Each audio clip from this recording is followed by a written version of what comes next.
आज हमारे साथ कार्यक्रम में शामिल हो रहे हैं एडलवाइज म्यूचुअल फंड के एमडी और सीईओ और साथ ही एमफी जो कि म्यूचुअल फंड्स के सारी एसोसिएशन जो है उनकी दिग्गज संस्था है, उनकी वाइस चेयरपर्सन राधिका गुप्ता जी हमारे साथ कार्यक्रम में शामिल हो रही है, जिन्होंने अपने करियर की शुरुआत मैकेंजी और एक्यूआर कैपिटल जैसी बड़ी ग्लोबल संस्थानों के साथ की है।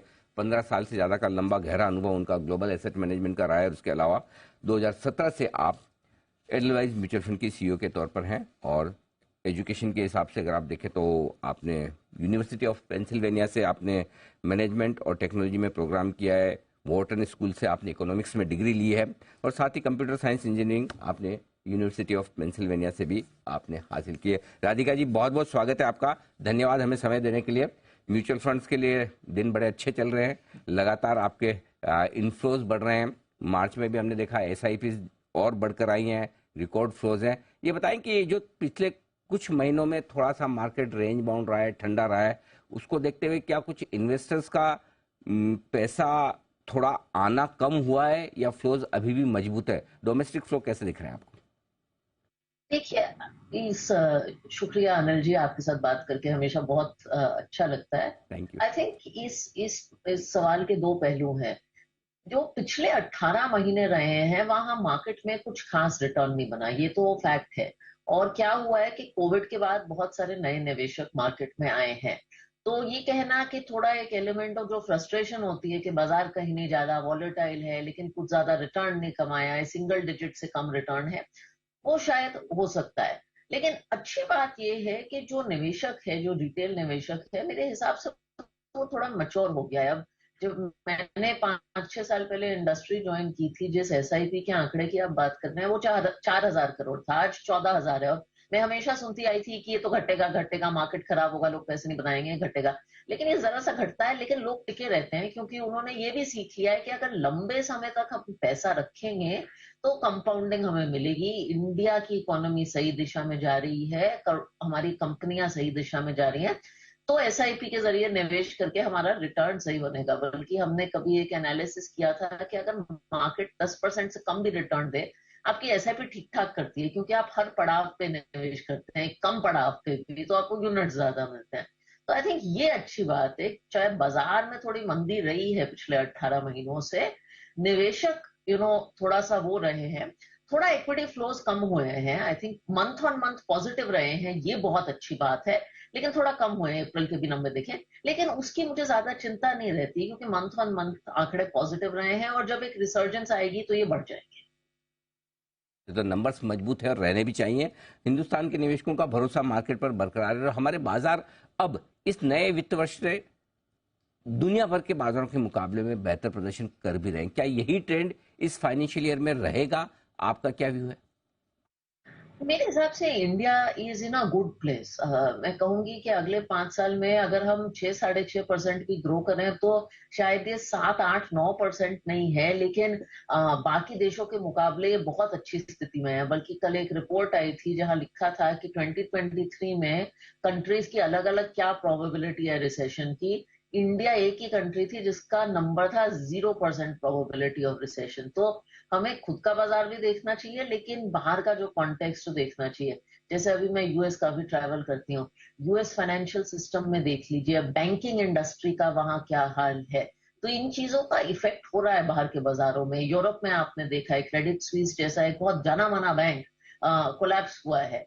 तो ये सब हो रहा है। और हमारे यहाँ अगर आप देखिए, इंडियन बैंकिंग सिस्टम की हेल्थ बहुत रोबस्ट है। बल्कि जब अर्निंग्स आ रही है तो banking system is one of the best performers in terms of earnings. तो बहुत मामलों में हमने बहुत अच्छा काम किया है। इन्फ्लेशन की प्रॉब्लम उतनी ज्यादा है नहीं, रेट्स भी हमारे आई थिंक पीक तक जा चुके हैं। तो I think from a macro economic point of view हम काफी आगे, काफी अच्छे प्लेस में है relative to rest of world. ठीक बात है। तो ये आपके लिए, भारतीय बाजारों के लिए बेहतर प्रदर्शन की उम्मीद आप लेकर चल सकते हैं। अब नतीजों के सीजन पर आपसे राय लेना चाहता हूं, चूंकि अब तक का सीजन ठीक ही दिख रहा है। कैसे देख रही हैं आप और आगे के लिए आउटलुक क्या है कंपनियों की कमाई को लेकर? आई थिंक हमारा आउटलुक ये है कि तो जो आपके थोड़े डोमेस्टिकली फोकस्ड बिजनेस हैं, जैसे डोमेस्टिक मैन्युफैक्चरिंग है, डिफेंस है, कैपिटल एक्सपेंडिचर की जो बेनिफिशियरी हैं, इंडस्ट्रियल्स हैं, इनकी स्टेट काफी अच्छी है। और इनकी बहुत सारे टेलविंड्स हैं जिससे ये बेनिफिट करेंगे। दूसरा जो मैंने जिक्र किया ना, फाइनेंशियल सिस्टम, आई थिंक हमारे फाइनेंशियल सिस्टम ने अपना वर्स्ट 2012-13 में देखा है। अब कैपेक्स साइकिल इंप्रूव कर रही है, नेट इंटरेस्ट मार्जिन्स मुझे लगता है इंप्रूव करेंगे, और NPAs are actually structurally coming lower. तो जो बैंक्स हैं, जो एनबीएफसीज हैं, जो लेंडर्स हैं, आई थिंक उन पे हम काफी बुलिश हैं, और वो हमें रिजल्ट सीजन में दिख रहा है। जहां आपको थोड़ी सी हेडविंड्स मुझे दिखेंगी, वो है थोड़े से ग्लोबली रिलेटेड सेक्टर्स, जैसे कि आईटी सर्विसेज है, तो वहां आपको हेडविंड्स दिखेंगी। सो हमारा थीम, हमारे पोर्टफोलियोज का इस साल यही है कि more bullish on India centric themes and little less bullish और more underweight on globally oriented themes, क्योंकि बाहर आप देख रहे हैं खासकर आईटी सर्विसेज में काफी अभी भी टेलविंड्स हैं। बिल्कुल। तो हिंदुस्तान के से जुड़ी हुई है और हिंदुस्तान में कारोबार करने वाली कंपनियों पर करें आप फोकस। अब एक और इंटरेस्टिंग चीज है राधिका जी, जो आपसे समझनी जाननी है। दोनों ही डेट मार्केट के भी बॉन्ड के प्राइसेस और बॉन्ड यील्ड्स लगभग हाई के आसपास है, इक्विटी मार्केट भी लगभग हाई के आसपास है। तो अब लोग थोड़े कंफ्यूज है कि इस वक्त पैसा इक्विटी में रखें या बॉन्ड में। रिस्क और रिवॉर्ड के लिहाज से आपको क्या लगता है, क्या कॉम्बिनेशन होना चाहिए?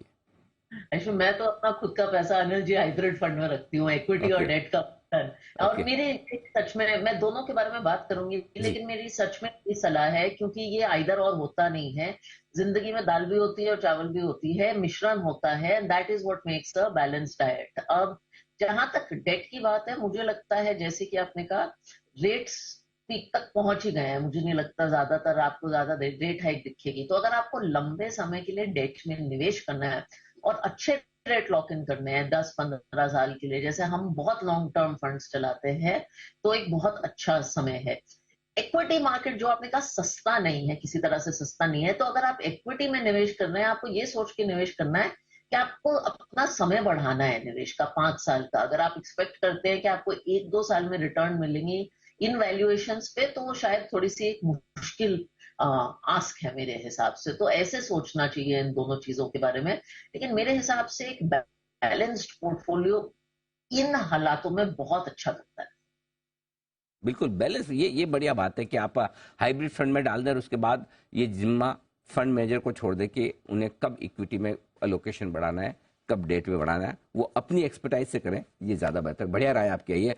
राधिका जी, अब ये मैं जानना चाहता हूँ, चूंकि भारतीय बाजारों पर आप पॉजिटिव हैं, बुलिश हैं, बताएं कहाँ आपको लगता है कि अच्छे मौके निवेश के बन सकते हैं, क्या पसंद है आपको? तो जैसे कि मैंने कहा, हमारी पिछले 2 साल से जो थीम रही है वो इंडस्ट्रियल्स के ओरिएंटेड फोकस्ड है। हमें लगता है कि कैपेसिटी यूटिलाइजेशन इन क्षेत्रों में पिकअप हुई है। तो अगर आप देख लें, जैसे सीमेंट कंपनीज हैं, इलेक्ट्रॉनिक मैन्युफैक्चरिंग है, सेमीकंडक्टर है, डिफेंस एक बहुत बड़ा थीम होगा। आई थिंक एक डेकेडल स्ट्रक्चरल थीम होगा डिफेंस का। तो ये जो क्षेत्र हैं, उन पे हमारा ज्यादा इंटरेस्ट रहा है।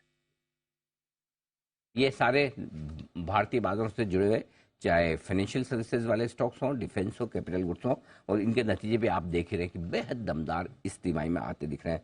राधिका जी, बहुत बहुत धन्यवाद आपका, हमें आपने समय दिया और साथ ही विस्तार से बाजार के डायरेक्शन पर आपने हमसे बातचीत की। Thank you so much ma'am.